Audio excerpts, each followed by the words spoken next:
This is the Hidden Killers podcast with Tony Brueski.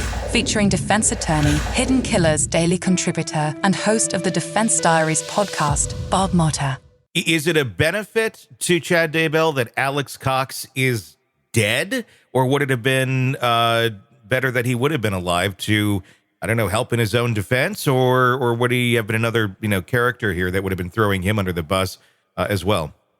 I think it's infinitely more helpful that he's not there to defend himself. I think that the fact that he is no longer available to be called as a witness, even if he would have taken the fifth, which I assume that he would have, I don't know how much that helps or hurts Chad, but I think the fact that he's not here, it's way easier to put everything onto him.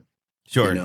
Because at this point we don't even know. I assume that if he were alive, he would be the next trial. Yeah. You know what I'm saying? So that would have precluded the state and or the defense from calling him unless the state had worked out a plea deal with him in order to get him to testify, which he might have, so it depends on which side you're asking from. Sure. If you're asking from the state side, I'm sure that they wish that he were alive, because I think that they probably would have approached him and said, look, we think that you were a patsy here. We think that they were using you.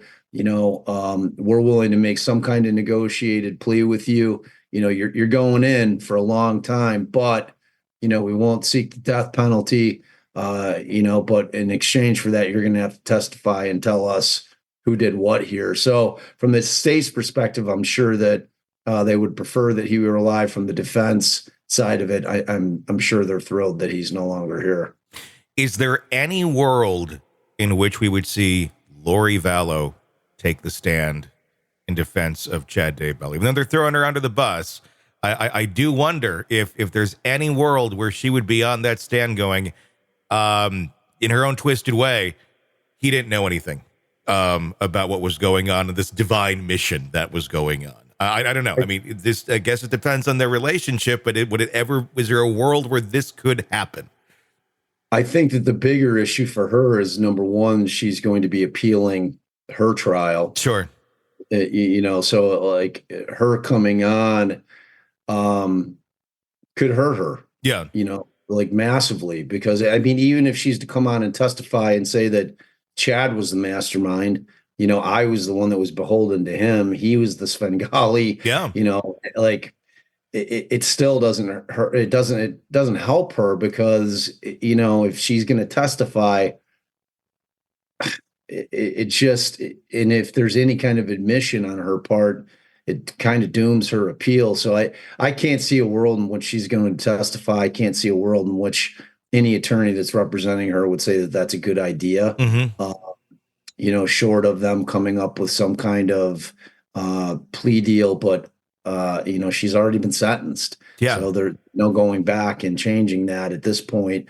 So I don't think so. She may want to, as she starts reading the newspaper articles, or she's on her tablet and starts reading what's going on because she didn't throw Chad under the bus at all. No. And that's what I'm wondering about, is what is her reaction going to be to all this? I mean, could it be a state's witness where it is throwing him under the bus, that he was the mastermind of all this? I know she's already been sentenced. She already had her trial. Obviously, there's another one coming up and she's appealing it.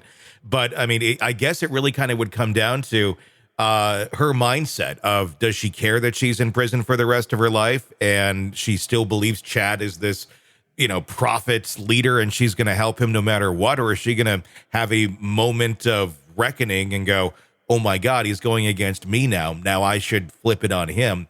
I don't know. It'd be very interesting to be in that cell to see those reactions right now. Oh yeah, 100%. And it would be amazing. Yeah. It would be amazing for us to be able to see her get on the stand. Yeah. It would definitely be appointment television to watch that happen. But I'd love to be a fly on the wall in there. I'd love to be like noodled up in her brain to see what she's thinking. You know what I mean? It's she's just, and I've said it before, I don't believe, I've always felt when we covered the Lori Vallow trial, which was challenging because it was all audio. I always had, like Allison and I had the debate. I always felt that Lori was the mastermind, that she was the Svengali, that she had gone through 4 other husbands. She was looking for a guy like Chad, a guy that had concepts, a guy that could be a front man, and she would sit behind and just run the show, which is exactly what I think was going on with her. I don't think that Chad was running anything. I think that she took whatever concepts he had in terms of the scale, and she was the one that kind of just morphed it to her needs, and that moving forward, she was controlling everything. So, in terms of, but I also believe that she believes everything that they were preaching. I think that she believes that end of days is coming. Yeah. When you looked at her indifference during that trial, and still, she does not look like a woman who's miserable because she's been sentenced to the rest of her. Every time you see her, she's flipping her hair. I know. It's like and that's what I wonder about. I mean, yes, there's no attorney that would say, go testify. She hasn't listened to them yet. So, exactly. Why would they start now? True story. Absolutely true story. So I don't know. It's going to be very fascinating to watch. I'm also curious to see how this affects her upcoming trial as well, in terms of their defense strategy, if that changes anything, that she is being thrown under the bus by Chad, if that's going to affect anything, or if it's just keep going the course of Lori, which could very well be what they're going to do. Exactly. Time will tell, my friend. Yeah. Time will tell. Want to listen ad-free? Want advanced access to all of our interviews before anyone else? Become a True Crime Today Premium Plus subscriber on Apple Podcasts. You get every episode commercial-free. So you can binge on true crime until you can binge no more. Search True Crime Today Premium Plus on Apple Podcasts now, or go to our podcast page and sign up now. More of the Hidden Killers podcast next.